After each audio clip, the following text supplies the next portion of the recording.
Hi, everybody. It's Robert. Can you hear me? Yes. Sorry I'm late. So we're here to talk about... Sorry, go ahead. Glad you can make it. Thanks. Well, I'm just going to get logged into HMIS.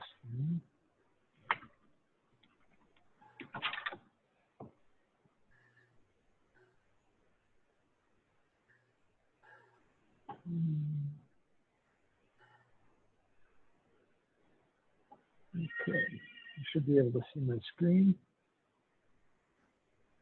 I can see it. Yes. Right.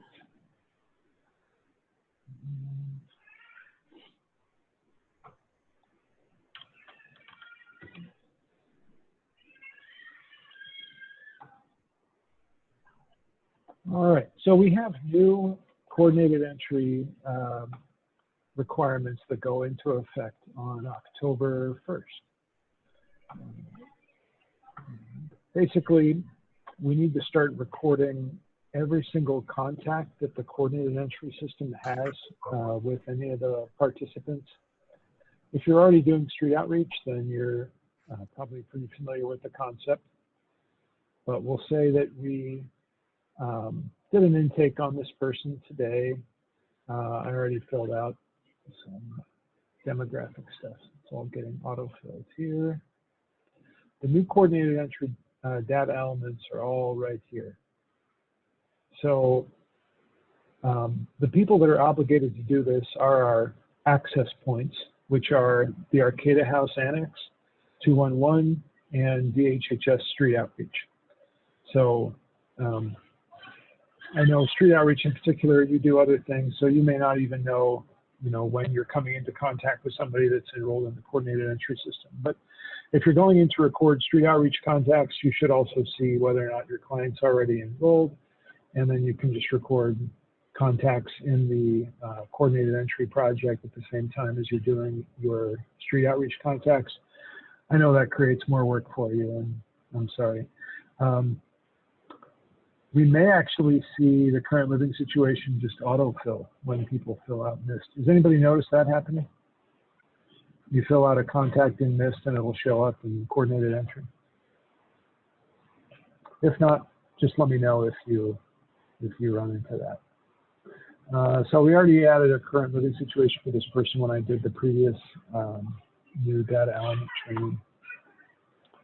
We can see here the information date is the date that you made contact with the person. So any time we see a coordinated entry intake, we should see current living situation box filled out as well.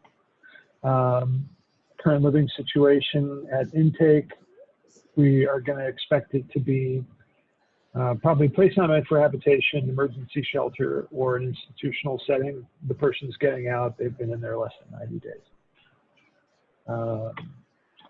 Living situation verified by.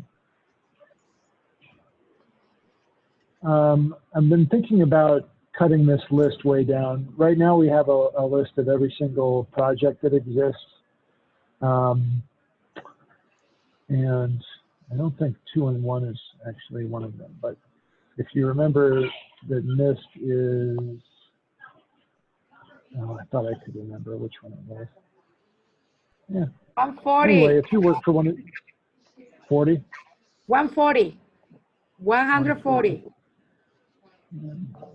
Well, that's coordinated entry. I was looking for the MIST project, which is 128. Yep. So if you work for one of these projects, you might, get used to what your number is and be able to pick it out in the list really easily. And you pick your name.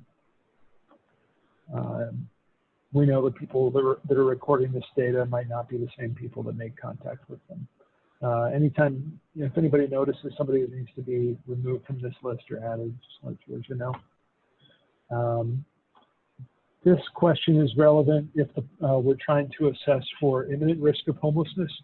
That's not something that we are normally going to be doing with our coordinated entry system, at least at this point, because the coordinated entry system doesn't have any prevention resources that are tied to it. There are some programs that can serve people who are at imminent risk. So I'll just say, for example, we have somebody who is in a clean and sober house, but they're about to get kicked out because they spent their money on something else, can't make the rent. Substance residence has not been identified, and they don't have other support networks to obtain other permanent housing. So this is how you indicate that somebody is at imminent risk of homelessness. These are all of the data elements. Any of the answers to these questions are something different, they're not at imminent risk. Anytime somebody's got a, say, a 3-day notice to pay rent or quit, or a notice to vacate the unit because they're causing a nuisance or something, that is that's something that HUD uses to verify imminent risk. These questions have to do with the Category 3 definition of homelessness. Only applies to families with children and youth that are under age 25. And if you don't work in a program that serves Category 3 people, then you're not going to have to ever worry about these questions. You can add more than one contact at a time, just hit that save and add another, and then keep plugging in your information. Coordinated entry assessment. This is only going to be done at intake into the project. So an assessment is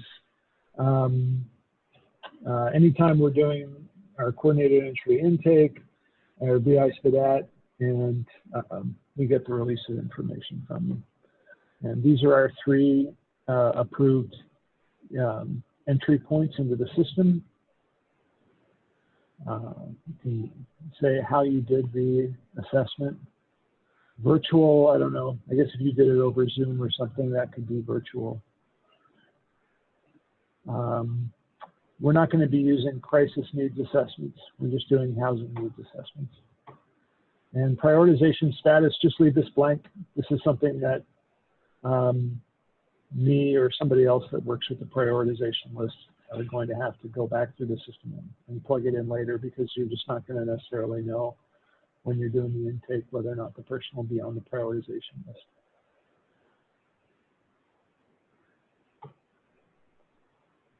Coordinated entry events. This is also, unless you are very small number of people, like Maeve, for example, is going to be using this. But anytime a project is picking somebody off of the list, like a rapid rehousing project, permanent supportive housing project, especially if that project is HUD funded, you're going to want to record a coordinated entry event. So let's say, for example, that this person got picked up by a permanent supportive housing project the very same day. And the way that HUD imagines this is the coordinated entry system is using our written criteria to identify that one person enrolled out of the, I think we have over 700 now, who is the highest priority for that next vacancy that comes up, whether it's a voucher or a spot in a project-based housing program. And the coordinated entry system is picking that person and sending the referral over to the provider, and then the provider says yes or no, and we should have written rules about whether or not the provider can say yes or no, or how many times, blah, blah, blah. In our case, we put together the priority list, and the projects that are required to participate just pick somebody off of the list, anybody that's in the priority group. I asked HUD how that's supposed to work with their coordinated entry data element requirements, and what they said was, well, whenever you pick somebody, just record a referral to, for example, TSH project resource opening. And this is not going to apply because we're not recording these types of referrals. This also does not apply. this is what applies here. Referral to emergency shelter transitional housing. So we would say which project they were referred to. For example, this is, there's a PSH project. And the referral result was successful. It's always going to be successful in our case because they're picking the people off of the list rather than having an actual referral. And then date of result, they're imagining that, you know, there could be a delay between when you send the referral and when the provider accepts it. But in our case, it's probably always going to be the same. That's it. Those are our new coordinated entry data elements. Any questions?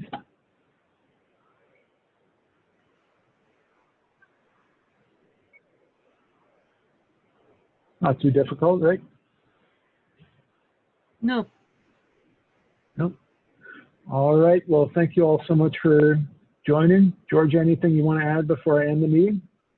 No, sounds good. All right. Thanks, everybody. Thank you. Bye-bye. Bye. Hey, Rob, Yeah. Hi there. I was just curious, Robert Ward, was this recorded? Yep. Okay, excellent. Was that going to be sent out? Yeah. I could at least send the audio. The video files are pretty large. Okay, Well, I can probably post the video on YouTube. yeah, if there's a way to reach it. Yep. Thank you. I'll put it on YouTube.